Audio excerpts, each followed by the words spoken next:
Yang laki-laki matanya juga buta. Kenapa? Melihat perempuan yang dilihat perhiasan semu, perhiasan palsu. Yang dilihat cantik dohir, yang dilihat indahnya dohir. Padahal disebut seindah-indah perhiasan wanita soleh. Jadi kaum pemuda yang belum nikah, harusnya di otaknya, saya minta ya Allah ya Rabb, saya akan nikahi gadis yang soleh, karena dia seindah-indah perhiasan. Adek yang perempuan saya kasih tahu deh ya, ini yang belum nikah coba angkat tangannya, saya doain biar cepat jodohnya, angkat tangannya. Mana itu ya? Kalau cari suami nih, jangan lihat dohir yang pertama, jangan. Saya kasih rahasianya deh. Seganteng-gantengnya suami, kalau bikin pegel hilang gantengnya. Secantik-cantik perempuan, ini perjaka nih, kalau bikin pegel hilang cantiknya. Bener nggak Pak? Bener nggak Pak? Ya Pak, bener nggak Pak? Ini sebelah sana, bener nggak Pak? Berarti pernah terdolimi. Yang bilang benar. Jadi ibu berlomba kayak apapun bu, cantik kayak apapun, kalau hatinya tidak cantik maka dohirnya hilang. Contohnya apa? Kalau kita sudah marah, kita sebel, hilang. Ibu nih cinta sama suami, wah suami saya begini. Ketika ibu dalam keadaan pegel, suami bikin ulah, kebayang bu gantengnya? Iya, itulah. Tapi kalau hatinya cantik, yang perempuan hatinya cantik, yang laki hatinya ganteng, insya Allah. Nah, siapa manusia yang punya hati paling indah di muka bumi? Tidak ada lain baginda Nabi besar Muhammad SAW. Indahnya hati Rasulullah, sayangnya hati Rasulullah, penuh kasihnya hati Rasulullah, tidak ada yang melawan. Contoh, terjadi satu peristiwa Bapak Ibu, Rasulullah setiap hari itu berjalan ke Masjidil Haram, ke Ka'bah. Rasulullah ke situ ngapain? Di antaranya setiap hari Ibu, Rasulullah mendatangi satu perempuan tua.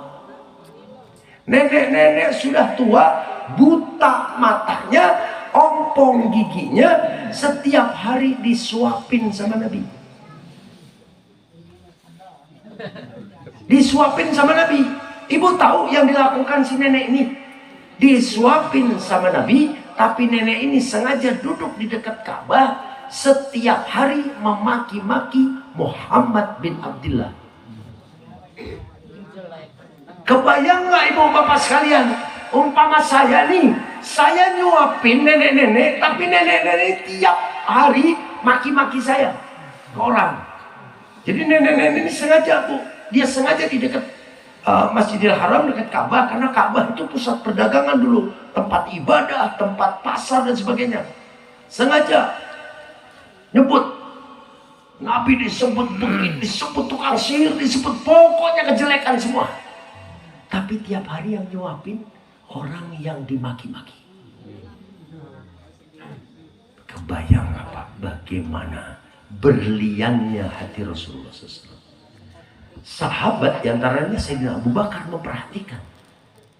Sayyidina Abu Bakar gak sanggup suruh kayak Nabi, dimaki-maki tapi disuapin.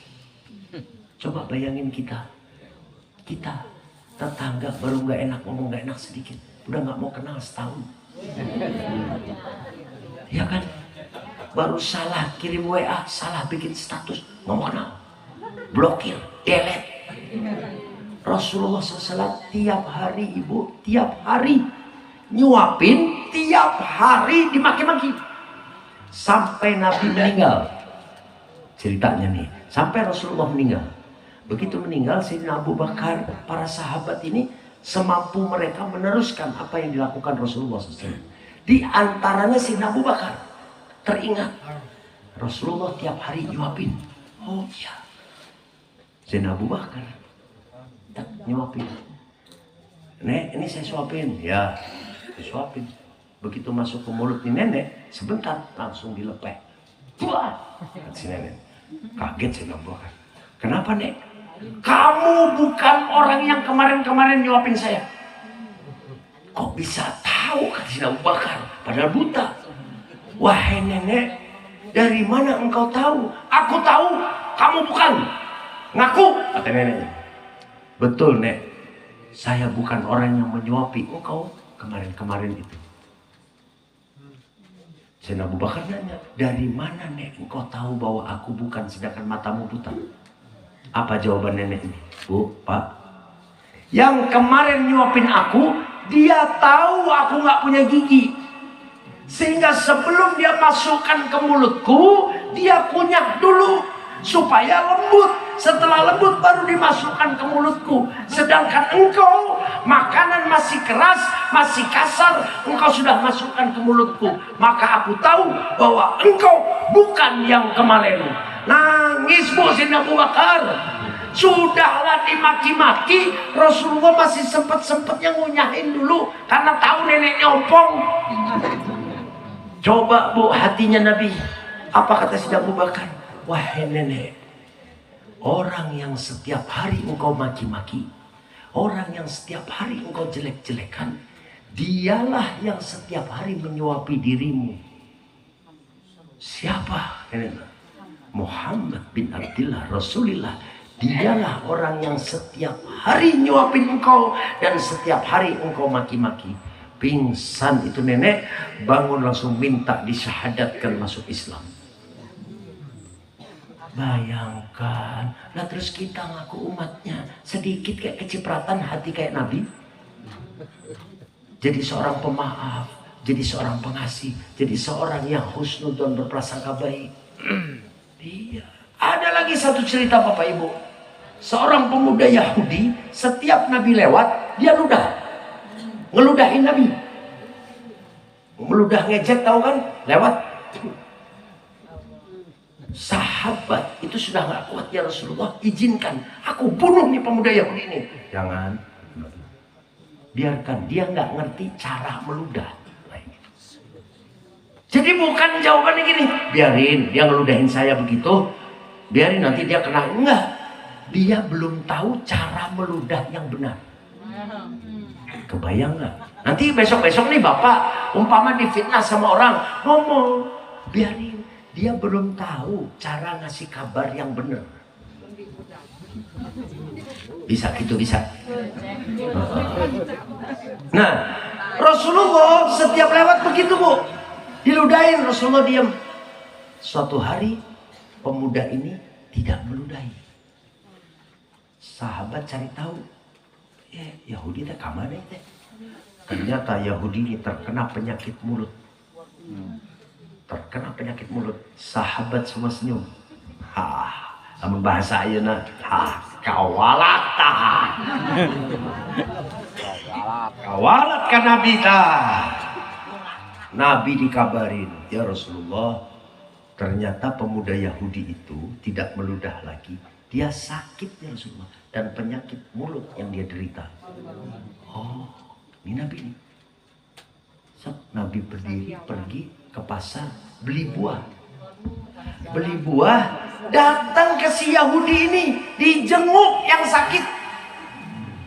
Rasulullah ketok pintu, dibukain sama beli pemuda. Rasulullah bilang, engkau sakit, aku mendengar kabar, ini aku bawa buah. Ceritanya begitu. Ini Yahudi kaget dan ucap, demi Allah yang pertama menjengukku, engkau orang yang aku ludahi setiap hari. Dan karena ini aku nyatakan aku masuk Islam karena akhlakmu ya Rasulullah.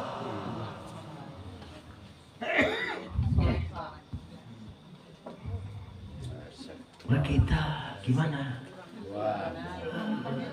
Anak pangkat ustaz, sampai jadi ustaz, digoyang kanan kiri, baru jadi RT, digoyang kanan, baru jadi Pak Kades ya Pak Kades. Lah ilmu buat Pak Kades. Artinya apa? Jangankan kita ngomong kok dia benci sama saya. Nabi manusia sempurna. Akhlak luar biasa, wajah tampan. Bu, Pak, setampan-tampan wajah manusia adalah wajah Rasulullah SAW. Sahabat itu saking wibawanya Nabi, nggak pernah mampu memandang wajah Nabi berlama-lama, nggak mampu. Jadi kalau berhadapan sama Nabi, natap sebentar, nunggu, nggak kuat. Itu aja difitnah, disakiti, diperangi, mau dibunuh. Komodei Pak Kades atau Pak Kiai. Nah ini Rasulullah ada yang membenci, apalagi pangkat kayak saya. Jadi ketika ada yang membencinya, pantas umat Nabi. Lah Nabi aja yang pangkatnya sedemikian mulia. Maka ibu-ibu kalau disakiti sama orang, dijelek-jelekin sama orang, ingat cerita si Ompo. Supaya ibu sadar, ya Allah, saya disakiti nih sama tetangga. Nabi nyuapin, kirim makanan.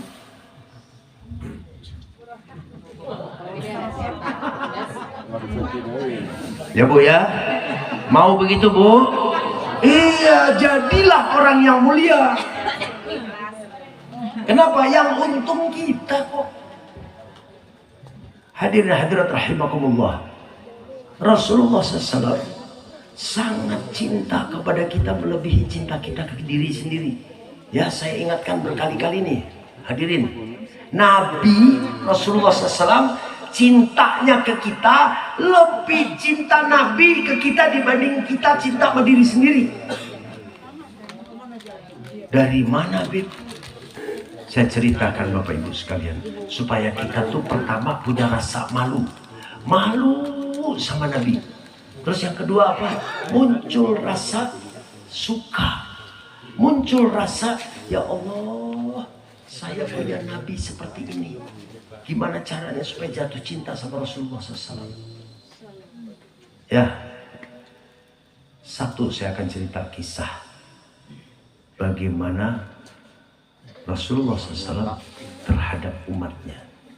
Kalau kemarin-kemarin saya cerita tidak begitu lengkap, sekarang saya lengkapkan. Pada saat Rasulullah SAW, saya selalu cerita ini, kenapa? Karena memang cerita ini luar biasa buat saya. Rasanya ya memang benar, cinta Nabi Muhammad ke kita itu luar biasa. Rasulullah Bapak Ibu lagi dicabut nyawa. Ini sebelum dicabut nyawa, Allah perintahkan 4 malaikat. Yang pertama Allah perintahkan malaikat Israel, pencabut nyawa. Lalu diperintahkan 3 malaikat pendamping. Tidak ada manusia Israel nyabut nyawa bawa pendamping, kada, kecuali Nabi Muhammad SAW. Siapa pendamping malaikat Israel? Malaikat Jibril, malaikat Mikail, malaikat Israfil. 4 nih. Temui kekasihku Rasulullah, tanya mau nggak dicabut sekarang. Kalau nggak mau, balik lagi. Bayangin Bapak Ibu, perkara dicabut nyawa terserah nanti. Sedangkan kita nih minta mundur sedetik aja nggak bakal dikasih sama malaikat Israel. Minta mundur sedetik nggak bakal dikasih. Tapi Rasulullah SAW disuruh nanya, mau cabut. Kalau nggak mau, balik deh. Ceritanya nih lewat langit ke-7, turun langit ke-6, masih berempat, ke-5, menjelang langit ke-1, malaikat Jibril, malaikat Mikail, Israfil tak kuat, nggak sanggup membayangkan kekasih Allah Ta'ala baginda Nabi besar Muhammad SAW mengalami proses dicabut nyawa, sehingga yang 3 nih berhenti. Ya Israel, udah terusin aja. Kita nggak sanggup. Israel memang malaikat pencabut nyawa, dia datang. Sehingga ketika sampai di depan pintu Rasulullah SAW, malaikat Israel mengucapkan salam. Saat itu putri Rasulullah, Sayyidatina Fatimah Zahra, mendengar ada orang mengucapkan salam di luar. Kemudian dibukakan pintu, dilihat nggak ada. Tadi siapa ini? Sedangkan Rasulullah SAW saat itu, ibu bapak, sedang lemah, badannya demam, lemah. Sayyidatina Fatimah mendatangi ayahnya. Wahai Rasulullah, tadi ada yang mengucapkan salam. Aku membuka pintu, tidak ada. Apa jawaban Nabi Muhammad SAW? Wahai putriku, yang mengucapkan salam tadi sudah ada di sebelahku. Siti Fatimah Zahra langsung paham. Ini saatnya. Maka Siti Fatimah, ini buat yang perempuan ya, putri Rasulullah, nangis sejadi-jadinya. Nangis karena tahu. Dan Rasulullah mengatakan, dialah Israel. Malaikat Israel kemudian menemui Rasulullah, menyampaikan, ya Rasulullah, aku diutus untuk membawamu. Kalau engkau bersedia, aku lanjutkan. Kalau engkau tidak bersedia, aku kembali lagi. Apa Bapak Ibu jawaban Rasulullah SAW? Jawaban memang luar biasa. Rasulullah menjawab, mana mungkin kekasih dipanggil oleh kekasihnya tidak mau datang. Rasulullah Habibullah, kekasih Allah Ta'ala, Allah yang merintahkan.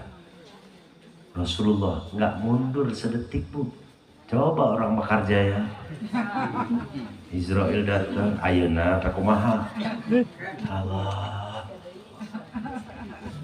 tong waka. Akhirnya apa yang terjadi? Sebelum proses dimulai, Sayyidatina Fatimah Zahra nangis sesenggukan, namanya ayahnya, orang yang dicintai Rasulullah. Rasulullah memandang putrinya seperti itu, dikasih isyarat, dipanggil. Lalu Siti Fatimah mendekatkan wajahnya ke Rasulullah. Rasulullah membisikkan sesuatu. Dari bisikan itu Siti Fatimah bangun, tersenyum. Tersenyum.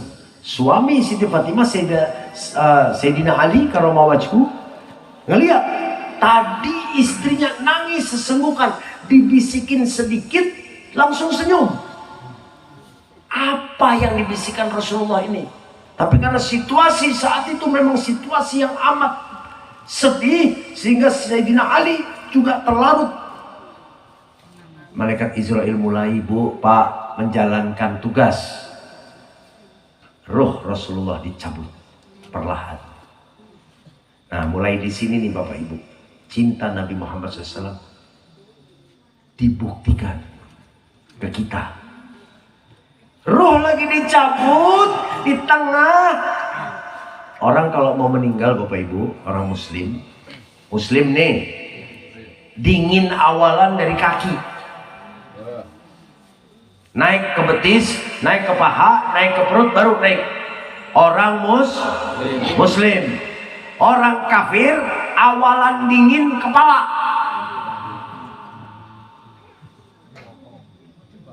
Kok bisa begitu, Beb? Orang muslim ruhnya diambil dari arah kepala. Persis seperti ibu-ibu yang melahirkan normal. Makanya cara melahirkan mirip seperti cara dicabut ruh. Boleh tanya sama ibu-ibu yang pernah melahirkan normal, sakitnya seperti apa? Kebayang nggak kalau bayi keluarnya kaki duluan? Resikonya dua, kalau nggak mati ibu atau bayinya, yang kedua dua-duanya mati. Orang kafir ruhnya dicabut dari arah kaki. Seperti seumpama seorang ibu melahirkan kakinya duluan. Jangankan manusia, binatang saja melahirkan kepala dulu. Kebayang nggak kalau kaki orang kafir dicabut dari arah kaki, yang muslim dicabut dari arah normal, sakit kesakitan. Bagaimana mereka? Makanya bersyukur. Masih ada bonus? Ada. Ini sekarang nih. Setengah jalan Rasulullah menyuruh berhenti malaikat Israel. Sebentar ya Israel, jangan lanjutkan. Dahi Nabi berkeringat, lemah Rasulullah. Yang pertama ditanya Nabi, ini saya balik ke awal sedikit. Nabi bertanya, mana malaikat Jibril? Karena dipanggil sama Nabi, malaikat Israel ngasih tahu, Jibril dipanggil. Datang malaikat Jibril. Rasulullah, Rasulullah, jangankan ke manusia, ke malaikat Jibril ngomong. Ya Jibril, kenapa gak mau menghadap kepadaku? Apakah engkau sudah benci? Malaikat Jibril menjawab, ya Rasulullah, aku tidak sanggup melihat proses ini. Tapi karena dipanggil akhirnya datang. Nah, malaikat Jibril pengen ngehibur Nabi. Namanya orang lagi dicabut nyawa. Ngucap malaikat Jibril, ya Rasulullah, santai, sila gitulah kalau lebihnya. Nih, semua malaikat lagi berbaris. Seluruh malaikat di langit berbaris menyambut dirimu. Seluruh bidadari berbaris menyambut dirimu. Roh, nyambut roh Nabi. Pintu surga Allah buka semua karena kedatanganmu. Nabi senyum, Bu. Enggak. Nabi girang dikasih tahu gitu. Enggak. Yang ditanya Nabi di luar dugaan. Dikasih kabar begitu, Nabi nanyanya apa? Gimana nasib umatku? Bayangin kalau kita, Pak. Ada orang nyodorin, Pak. Mas beres, ayat 100 juta. Cokot weh. Nggak bakal mikir. Les. Nabi enggak. Umatku gimana? Saya nggak mau enak-enakan. Berarti Nabi mikirin kita nggak, Pak, Bu? Nabi mikirin Mustafa nanti nasibnya gimana?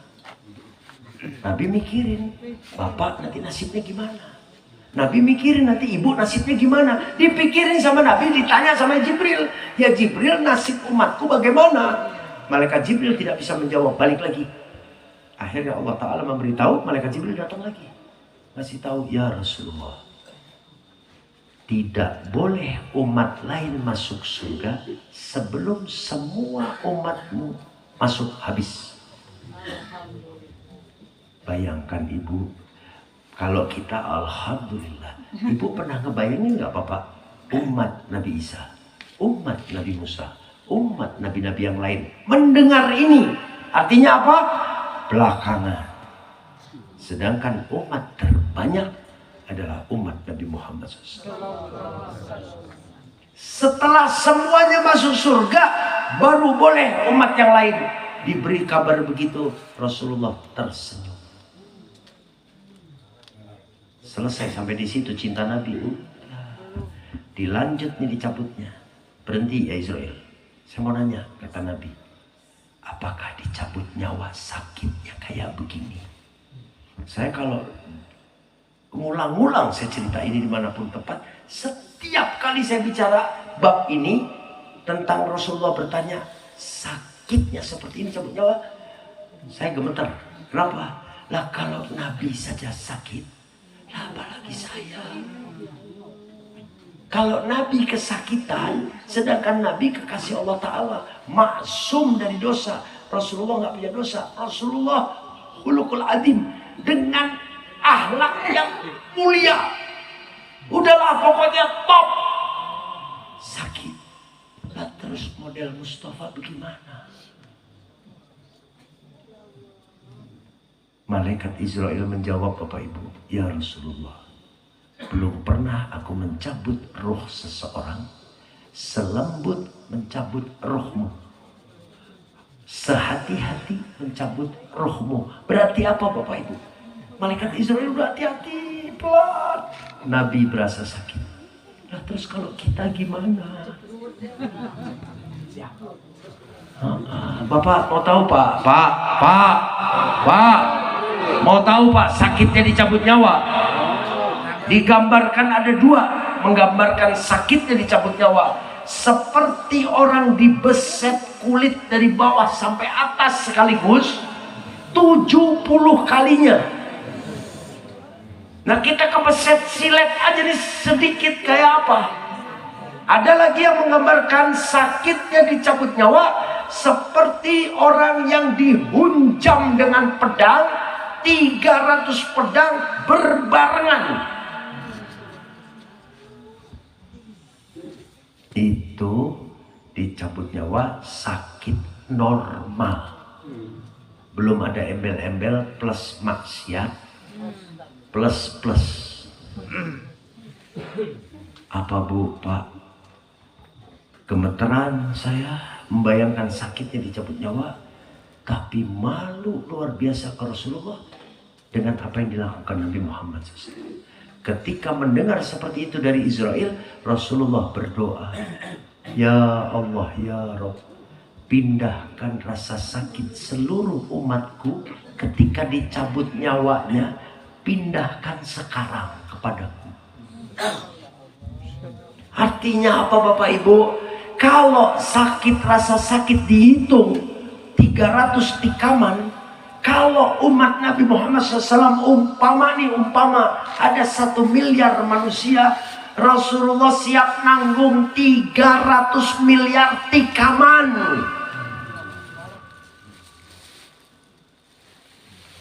Malu kita di mana? Rasa pengen mau ngebalas budi ke Rasulullah tuh di mana? Seumur hidup nggak pernah mikirin Nabi, seumur hidup nggak punya rasa sama Nabi, seumur hidup nggak mau tahu tentang Nabi, seumur hidup nggak pikir kira-kira apa yang bikin Rasulullah tersenyum, yang bikin Nabi tersenyum, yang saya lakukan. Apa nggak kurang ajar? Apa nggak kenal budi? Apa nggak punya otak? Apa nggak punya akhlak wa adab? Ngaku umat Nabi, tapi nggak pernah mikirin Nabi, nggak pernah punya rasa sama Nabi, nggak pernah ada empati ke Nabi.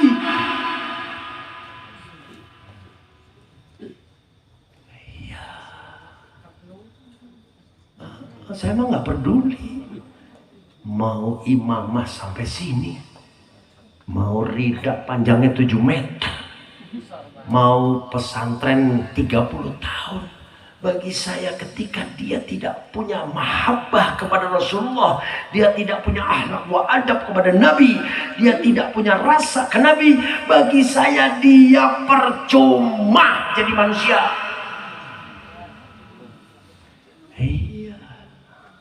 Lah anak aja, sebaik-baik anak umpama nih seseorang, ke tetangganya bantu, ke saudaranya bantu, ke orang lain bantu, akhlak luar biasa, sopan santun. Ketika bapaknya ditanya, itu siapa? Saya nggak kenal, nggak cinta sama dia, enggak, saya nggak tahu. Siapa itu? Itu orang tuamu, nggak peduli. Kira-kira dicap anak apa? Anak durhaka, hilang semua kebaikannya.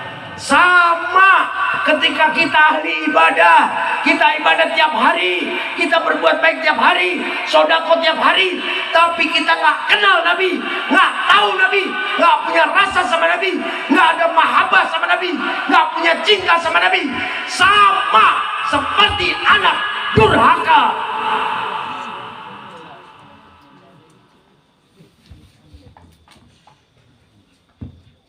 Mikir. Kenapa Rasulullah dicabut nyawa aja begitu, yang dipikirin kita? Apa berhenti di situ Bapak Ibu? Enggak.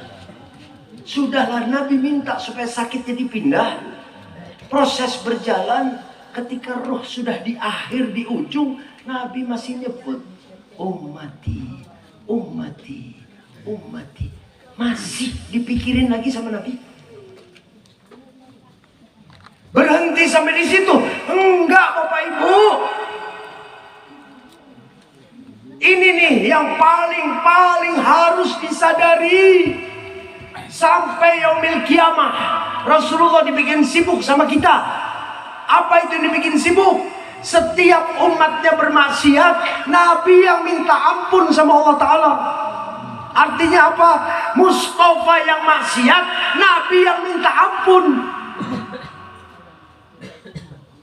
Dan setiap umatnya beramal soleh, Rasulullah yang bersyukur kepada Allah Ta'ala.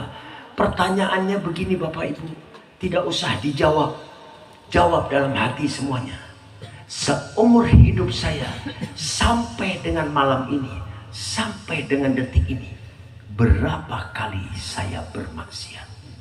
Maka sebanyak itu kita membuat sedih Nabi, kita membuat repot Nabi, kita bikin Nabi minta ampun, Nabi yang minta ampun, kita yang maksiat. Saya ulang nih, sampai dengan malam ini, tolong diingat-ingat berapa kali kita bermaksiat.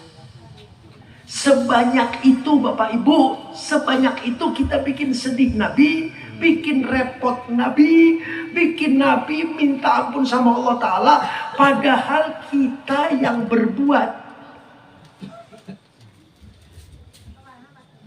Berhenti sampai di situ? Enggak. Saking cintanya Nabi sama umat, nanti di padang mahsyar, di yaumil hisab, di saat semua bingung, semua susah, semua sedih, semua nggak tahu harus berbuat apa, Rasulullah sujud Bapak Ibu, sujud nggak bangun sampai Allah memberi hak syafaat. Dipikir-pikir Bapak Ibu, Nabi punya dosa nggak? Enggak. Surga kuncinya pegang Nabi. Nabi mau apa saja Allah kabulkan. Ini kekasih Allah Ta'ala. Sujud nggak bangun. Ternyata buat siapa? Buat kita. Ada nggak sih manusia cinta sama kita kayak Nabi Muhammad SAW cinta ke kita? Gak ada. Berhenti sampai di situ Bapak Ibu? Enggak. Saking cintanya Nabi Muhammad sama umatnya, nanti sebagian sudah di surga, sebagian di neraka. Rasulullah nggak ngurusin surga, enggak. Rasulullah nyari umatnya di neraka, masih ada nggak yang kececeran? Sampai di dalam riwayat dikatakan tinggal satu orang dalam neraka. Nabi nanya, siapa dia? Apakah dia umat Islam? Iya, Islam. Kenapa nggak dikeluarkan? Nanya sama malaikat. Kata malaikat, ya Rasulullah, nggak ada lagi catatan amal baiknya. Habis, nggak ada lagi. Periksa lagi, mungkin ada. Nggak ada ya Rasulullah, periksa. Akhirnya diperiksa. Pernah satu kali ini manusia seumur hidupnya tidak pernah beramal soleh, seumur hidupnya ahli maksiat. Pernah dia sekali, dia sholawat sekali, tapi dengan cinta, dengan perasaan ke Rasulullah sekali. Kata Nabi Muhammad SAW, angkat sabab itu. Coba bayangin Bapak Ibu. Lah lalu seumur hidup kita ngapain? Rasulullah cuma pesan begini Bapak Ibu. La yu'minu ahadukum sampai akhirnya. Tidak sah iman seseorang. Ada sebagian mengatakan tidak sempurna. Kalau saya mah enggak, telak-telak aja. Tidak sah iman seseorang ketika ada yang dia lebih cintai dibanding cinta kepada Rasulullah SAW. Ini yang ucap Nabi, bukan saya. Pulang dari sini Bapak Ibu semua, pulang, masuk kamar, kunci pintu, sendirian, tanya, di mana Rasulullah di hati kalian? Dah, itu saja. Kenapa? Jangan sampai Allah ya'fad, Allah mabaidna. Jangan sampai kita termasuk orang-orang yang menolak diberi syafaat oleh Rasulullah karena tidak kenal Nabi. Sahabat kaget Bapak Ibu. Ya Rasulullah, ada yang begitu? Ada. Apakah mereka Islam? Islam. Hah? Islam? Ditolong sama engkau? Nolak? Ya. Bagaimana ya Rasulullah mereka menolak? Mereka mengatakan siapa engkau? Rasulullah digituin, sahamane. arek nulungan, dia pun susah. Saha maneh sok-sokan arek nulungan. Ya Rasulullah, mereka tidak kenal denganmu? Tidak. Tapi mereka Islam. Islam. Sabab apa ya Rasulullah? Kata sahabat kebingungan. Nabi menjawab dengan wajah sedih. Mereka umat Islam tidak mengenal aku nanti di yaumil hisab, di padang mahsyar, karena ketika di dunia mereka tidak mau mengenal aku, sehingga di padang mahsyar, di akhirat mereka tidak juga mengenal aku. Ini yang paling saya pikirin, ini yang membuat saya ngeri. Kenapa? Betapa banyak mengaku Islam tapi nggak kenal nabinya. Contohnya di mana nggak kenal nabinya? Tadi baca maulid nggak? Baca nggak? Di sini baca. Apa yang dilakukan ketika maulid? Salah satunya berdiri menghormat kepada Rasulullah. Apa yang dibaca? Ya Nabi salam alaika. Ya Rasul salam alaika. Apa Pak Bu artinya? Itu sama saja kalau saya baca itu, sama saja saya ngomong ya Nabi salam untukmu dari Mustafa. Tapi bagaimana akhlak wa adab umatnya? Bagaimana akhlak wa adab yang aku umat Nabi Muhammad SAW? Baca ya Nabi salam. Otaknya, pikirannya, hatinya apakah ke Nabi? Sikapnya, tubuhnya apakah ke Nabi? Pakaiannya, semua yang dipakai apakah menghormat ke Nabi? Lebih wangi mana? Ke sini apakah kondangan? Lebih rapi mana? Sekarang atau diundang bupati? Lebih bagus mana baju yang dipakai? Lebaran atau sekarang ketika mau ketemu Nabi?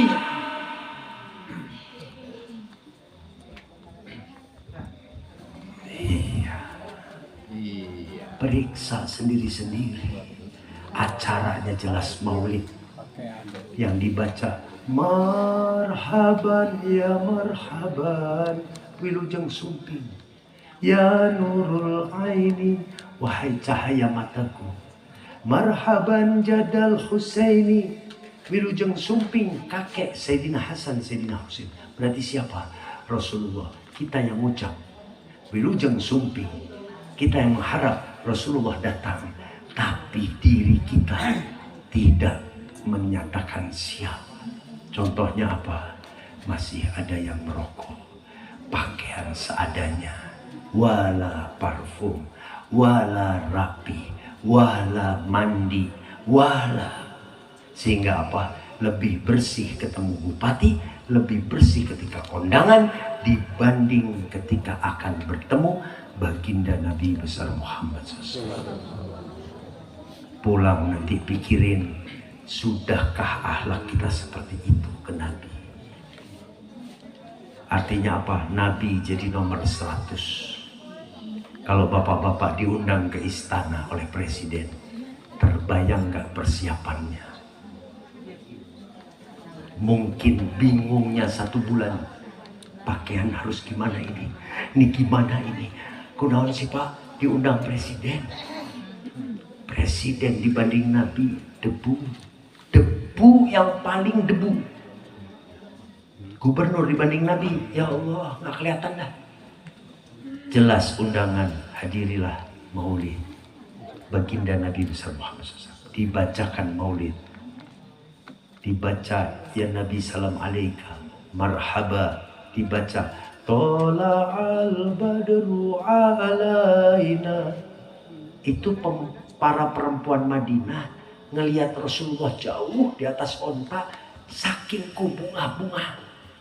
Jadi nabinya masih jauh tapi udah gak tahan. Tola'al badru alaina. Sementara yang hadir ketika baca maulid, ada yang dengan begini. Bahkan ada yang di hatinya terbersit lilati. Cangkel. Bayangin yang mau datang Nabi. Coba yang mau datang Pak Jokowi, mungkin semua yang hadir nggak ada yang berani bergerak. Kenapa? Presiden datang. Siap. Hormat. Apa artinya presiden Bapak Ibu dibanding Nabi? Allah tak ayana presiden gak sabab Nabi. Tapi bagaimana ketika baca marhaba? Jawab nanti di rumah. Maka tidak salah Bapak Ibu sekalian. Manusia umat Islam bisa dilihat kadar cintanya ke Nabi. Lihatlah ketika dia membaca maulid. Ya, padahal Rasulullah udah nyindir bolak-balik tuh, nyindir terus-terusan. Aku paling suka wangi-wangian. Aku paling suka kerapian. Aku paling suka orang yang bersih. Artinya apa? Lah pengen ketemu Nabi tapi gak disukai sama Nabi. Datang mau maulid, bau keteng. Kebayang gak? Datang mau maulid, wala mandi, wala apa, baju kadang-kadang gak tahu di baju yang udah dipakai kemarin. Gak pilih-milih mana yang paling bagus. Saya mau nanya Bapak Ibu, adanya lebaran itu sebab adanya Nabi. Malam Lailatul Qadar yang dikejar-kejar, itu ada Lailatul Qadar sabab surga nih, udah kumpulan dari semua. Allah ciptakan surga karena Allah akan menciptakan Rasulullah SAW. Jangan kebolak-balik. Ini saya bicara dalam artian rasa ya, tentang rasa. Makanya hadirin hadirat rahimahumullah, mudah-mudahan malam ini dan seterusnya Allah jadikan kita orang-orang yang punya rasa kepada Rasulullah SAW, punya rasa cinta kepada Rasulullah SAW, punya rasa suka kepada Rasulullah SAW, dan anak keturunan kita menjadi orang-orang yang masuk dalam gerbongnya pecinta Nabi Muhammad SAW. Allahumma amin. Sebelum saya tutup, mengurangi yang tadi, maksudnya nambal yang tadi ya, semuanya tolong yang masih merokok matiin dulu. Kita baca sholawat tapi pakai rasa ya. Ketika baca sholawat, pikiran, hati semua tertuju ke Nabi. Gak bisa bayangin Nabi dibalik saya sholawat ini dipandang oleh Rasulullah SAW. Apa dalilnya Bin? Allah Ta'ala perintahkan satu malaikat keliling dunia, nyari orang Islam umat Nabi yang bersolawat. Tapi bersolawatnya gimana? Yang pakai rasa, pakai akhlak wa adab, yang ada cinta di dalamnya, yang pakai syarat lah, pakai rasa. Dilaporkan sama malaikat, ya Rasulullah, Fulan bin Fulan di pesantren Al-Mansuriyah ini bersolawat kepadamu. Dilaporin ya. Jadi kita sekarang semua khusyuk, nggak bisa membayangkan Rasulullah, kebalikannya.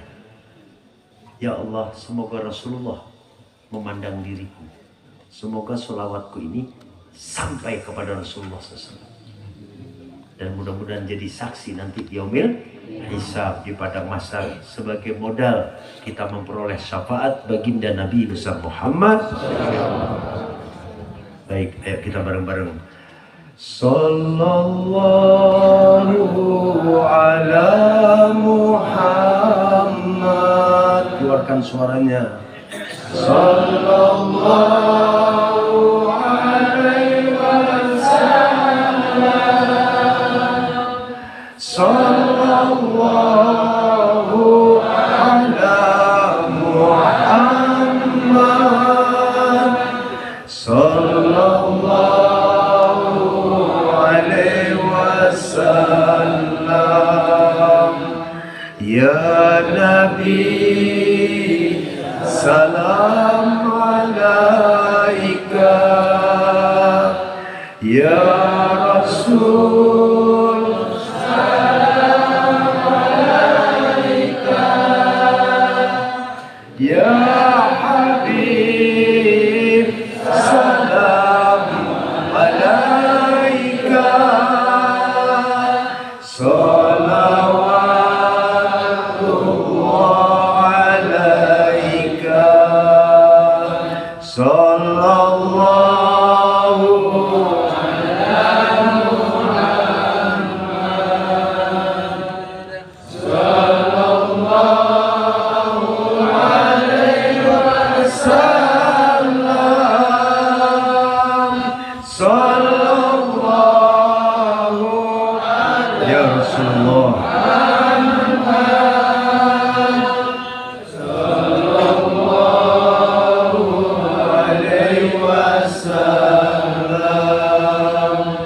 Ya Habibi ya Muhammad ya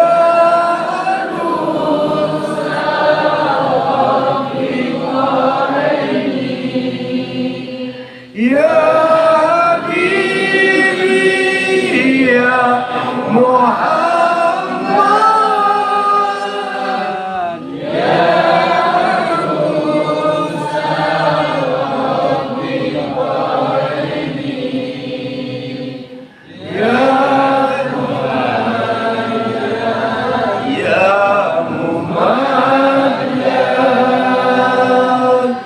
ya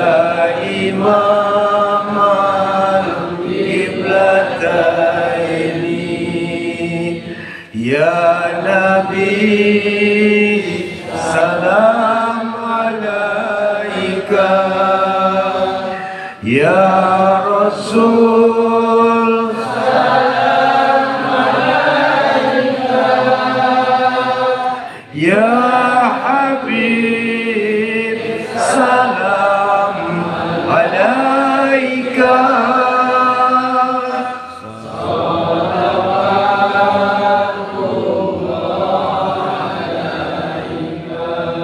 Allahumma salli wa sallim wa barik alaih. Hadirin hadirat rahimakumullah, mudah-mudahan malam ini membawa keberkahan untuk kita. Mudah-mudahan salawat kita walaupun pendek insyaallah sampai kepada baginda Nabi besar Muhammad sallallahu alaihi wasallam dan kita memperoleh balasannya insyaallah. Sebelumnya saya sampaikan mohon maaf kurang lebihnya. Wabillahi taufiq wal hidayah. Al'afu minkum. Assalamualaikum warahmatullahi wabarakatuh.